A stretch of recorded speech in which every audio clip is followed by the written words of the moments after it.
Kabuto Sumo and Kabuto Sumo Sakura Slam are both 2 to 4 player games for ages 6 and up with an average gameplay length of 20 minutes, published by All Play Games.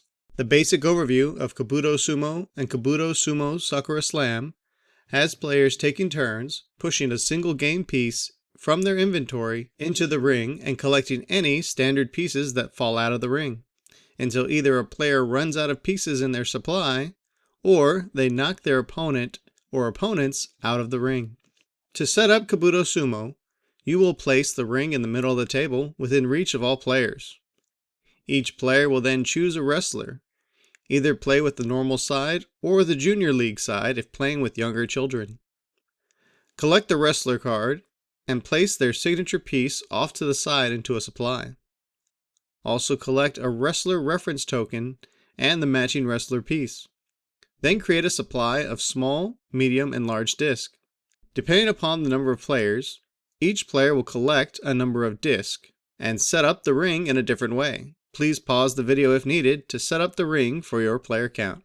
In a 2-player game, each player will collect 2 small discs and 1 medium disc, and they will use 14 small, 8 medium, 3 large discs, and 2 wrestler pieces to create a ring that looks like this. In a 3-player game, each player will take 2 small discs and 1 medium disc, except for the 3rd player, who will take an extra medium disc. Then with 12 small, 10 medium, and 3 large discs, along with 3 wrestler pieces, you will create a ring that looks like this. And in a 4-player game, players will play on teams of 2. Each team will start with 2 small discs and 1 medium disc.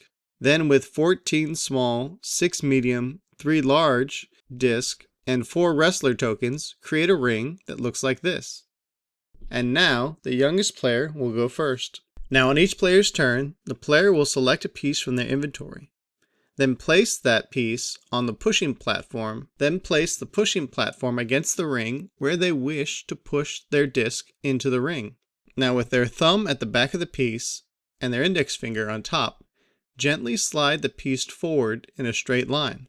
You can choose any angle, but once your piece has completely moved off the pushing platform, you must stop. If any discs fall off when pushing, the player may collect them and add them to their inventory. If a signature piece falls off, they will return it to the supply. And if a wrestler piece falls off, that player is knocked out of the game and can no longer win. If a piece falls off by accident or in between turns, that piece is moved to the main supply. Then the player will pass to their left and the next player will perform their action. To perform a signature move, players will usually have a cost. If it says pay, you will have to give the amount of disc listed to your opponent. If it says stack, the player will take pieces from their inventory and place them atop the piece or pieces the move says. You can usually perform the signature move in addition to a regular move, unless your signature move states replaces your turn.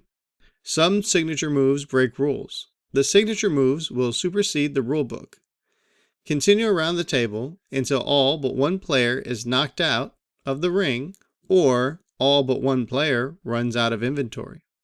The last player standing wins. And that is how you play Kabuto Sumo. Sakura Slam plays about the same as the original with a few differences. The biggest difference is the new square ring, which will be placed in the center of the table with the pushing platform. The setup for Sakura Slam is about the same for all player counts. For a 4-player team, you will set up like this, with wrestlers on the same team on the same side. If playing with 3 players, replace a wrestler not being used with the medium disc, and the player in the middle will be the first player. And in a 2-player game, replace 2 wrestlers across from each other with 2 medium disc, and then place the title belt on top of the center disc. Players will collect a wrestler card. Players will also start with 1 medium disc and 2 small disc, matching reference tokens, and 4 corner tag pieces. They will place their signature piece for their wrestler off to the side, then create a supply for any leftover disc, and with that you are ready to begin. The youngest player will go first, unless playing with 3 players, where the wrestler in the middle will go first. On each player's turn, they will start at a corner and place the pushing platform so it is flush with the ring. If a player does not have a tag on the corner of the ring, they can add one. Then while pushing in a straight line at any angle, they will push a piece from their inventory using their thumb at the back and index finger on top. Continue pushing until the disc is no longer on the platform and stop. If any disc falls off, the player will collect the piece. If a signature piece falls off, return it to the supply. If any wrestlers fall off, they are out of the game, even if you knock off your own wrestler. Signature moves can be taken in addition to your turn unless stated otherwise. Be sure and pay the cost, whether it be disc from your inventory or by removing corner tags.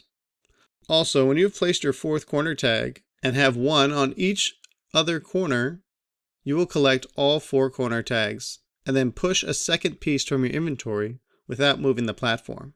Just like the original, you win by knocking out an opponent. If a player runs out of inventory, they are out of the game, and the other players will continue playing until they knock an opponent out of the ring. And that is how you play Sakura Slam. For more excitement, add any of these expansions to your game.